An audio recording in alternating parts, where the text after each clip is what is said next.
শরীফ ওসমান হাদি গতকাল তার উপর ন্যাক্কারজনক ভাবে সন্ত্রাসী হামলার ঘটনা খুবই দুঃখজনক অবস্থায় সংকটজনক অবস্থায় রয়েছেন এবং এই ঘটনায় তীব্র নিন্দা জানাচ্ছি, একই সঙ্গে তার সুস্থতা কামনা করছি। আমি বলে শুরু করতে চাই আজকের অনুষ্ঠান একদম আমার সর্বডান থেকে। আমার সর্বডানে রয়েছেন SM সাইফ মুস্তাফিজ, সদস্য সচিব, জাতীয় নাগরিক পার্টি। আজকে আমাদের অনুষ্ঠানের শিরোনাম ঠিক করেছি, ভোটের আনুষ্ঠানিকতা শুরু। আমি প্রশ্নে চলে যেতে চাই। SM সাইফ মুস্তাফিজ, আপনার কাছে 12ই ফেব্রুয়ারি ত্রয়োদশ জাতীয় সংসদ নির্বাচন ও গণভোট অনুষ্ঠিত হতে যাচ্ছে। আপনাদের দলের 125 জনের প্রার্থী তালিকা আপনারা ঘোষণা করেছেন। বিএনপি সহ আর বেশ কয়েকটি দল তাদের প্রার্থী তালিকা ঘোষণা করেছে। তফসিলের একদিন না যেতেই শরীফ ওসমান হাদির উপর ঢাকার যে বিজয়নগরে গুলিবিদ্ধের ঘটনা এবং সংকটজনক অবস্থায় তিনি, এই পরিস্থিতিকে আসলে কি আইনশৃঙ্খলা পরিস্থিতির দুর্বলতাকে কি চোখে আঙ্গুল দিয়ে দেখালো? ঝুঁকি কি কমলো না বাড়লো? ধন্যবাদ আপনাকে। আমার বিজ্ঞ সমালোচক এবং যারা দেখছেন তাদেরকে শুভেচ্ছা জানাচ্ছি। আমাদের মাঝে আজকে আমাদের শরীফ ওসমান হাদির উপস্থিত থাকার কথা ছিল, কিন্তু যেই রাজনীতিটা আমরা আসলে করতে চেয়েছি সেটার জন্যই হয়তো ওনার উপরে এরকম একটা আক্রমণ হলো এবং এটা আসলেই কোনোভাবে ভালো বার্তা বয়ে আনে না। ওনার লাস্ট গতকালকে যতটুকু সিচুয়েশন আমরা দেখতে গিয়েছিলাম এবার কেয়ারে, তো ডাক্তার পক্ষ থেকে বলা হয়েছে মানে বাঁচার সম্ভাবনা খুব বেশি নেই। তো আবারও আমি বলছি যে দেশবাসী যারা আছেন তারা ওনার জন্য দোয়া করবেন, একমাত্র হয়তো দোয়াতে উনি ফিরে আসতে পারেন। এবং বর্তমান রাজনৈতিক প্রেক্ষাপট এবং বর্তমানের যেই সিচুয়েশন তফসিল ঘোষণার পরে সামগ্রিকভাবে যদি আমি বলতে চাই, সেটা আসলে আজকে শুধু হাদিকে আসলে আক্রমণ করা হয়নি, পুরো বাংলাদেশের যেই তরুণ জুলাইয়ের আকাঙ্ক্ষাকে বাস্তবায়ন করার জন্য যেই তরুণ নেতৃত্ব দেওয়ার জন্য মানুষ নেমেছিল, দেখতে চেয়েছিল, সেটার উপরে আক্রমণ করা হয়েছে। এবং এর জন্য সার্বিকভাবে আমাদের সকলের দায় আছে। এখানে উপস্থিত আমরা যারা বসে আছি, রাজনৈতিক দলকে রিপ্রেজেন্ট করছি, বিভিন্ন স্টেক হোল্ডার হিসেবে বসে আছি, সামনে যারা দেখছেন, টিভির পর্দায় যারা দেখছেন, ইভেন আপনি উপস্থাপক, প্রডিউসার, প্রত্যেকের দায় আছে। কিভাবে দায় আছে আমি বলি। 5 তারিখের পরে 15 থেকে 1 মাসের মধ্যেই সবচেয়ে বড় সম্পদ। আমরা বিশ্বাস করি এই স্বপ্নগুলিতেই তৈরি হবে স্বপ্নের বাংলাদেশ। স্বপ্ন ধরনের বুকে স্বপ্নের ঠিকানা। আওয়ামী লীগ অ্যাক্টিভেট হয়ে গিয়েছিল।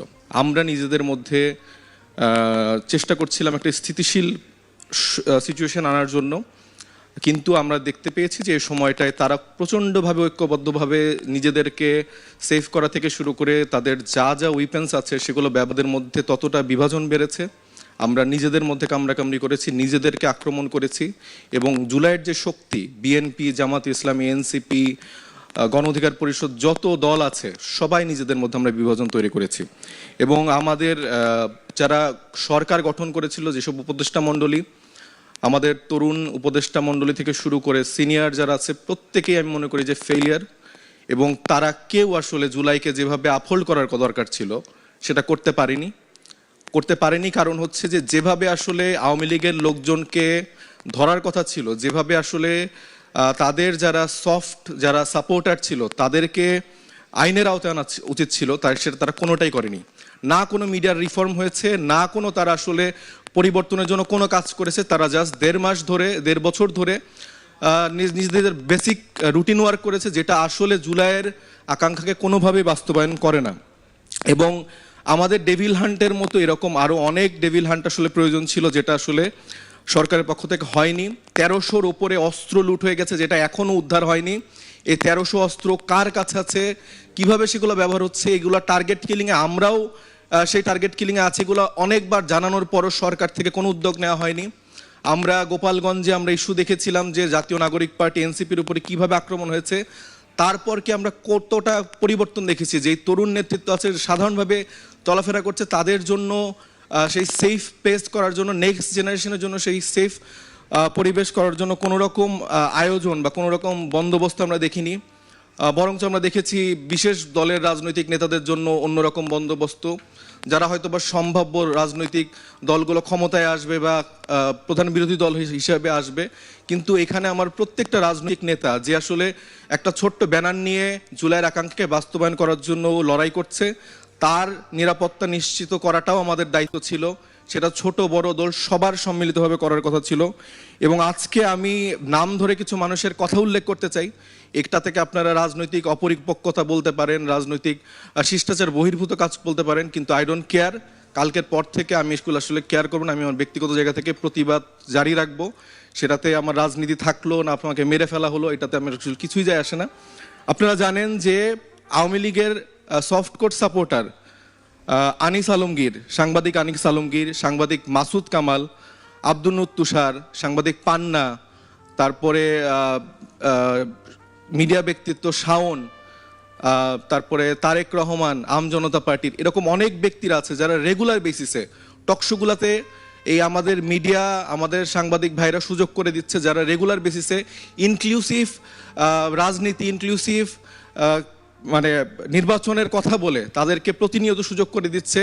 তারা নানাভাবে নানা কায়দায় বয়ান উৎপাদন করছে যে আমরা আসলে আওয়ামী লীগকে ছাড়া চলতে পারবো না, আওয়ামী লীগের এত % ভোটার আছে, এটা আছে ওইটা আছে।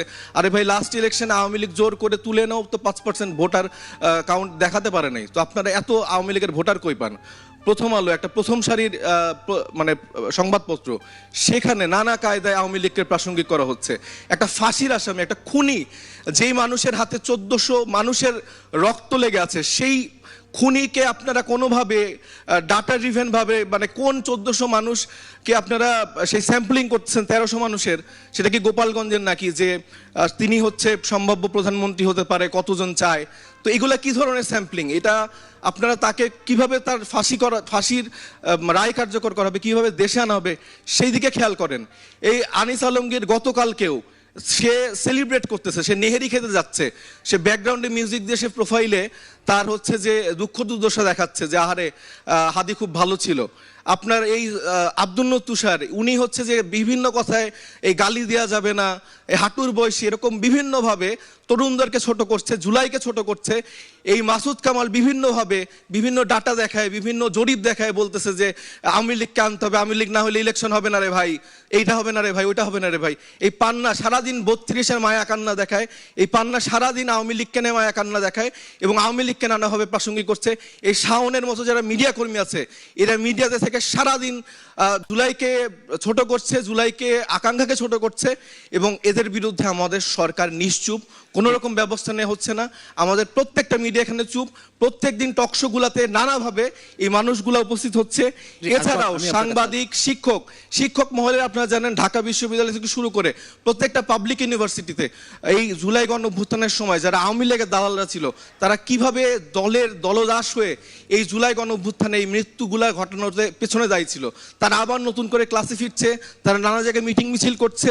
এছাড়া যতগুলা সেক্টর আছে প্রত্যেকটা জায়গায় এই আওয়ামী লীগের দোসর, আওয়ামী লীগের ফ্যাসিস্ট, এই জাতীয় পার্টির 14 দলের লোকজন নানাভাবে নানা জোটের মাধ্যমে ফিরে আসার চেষ্টা করছে।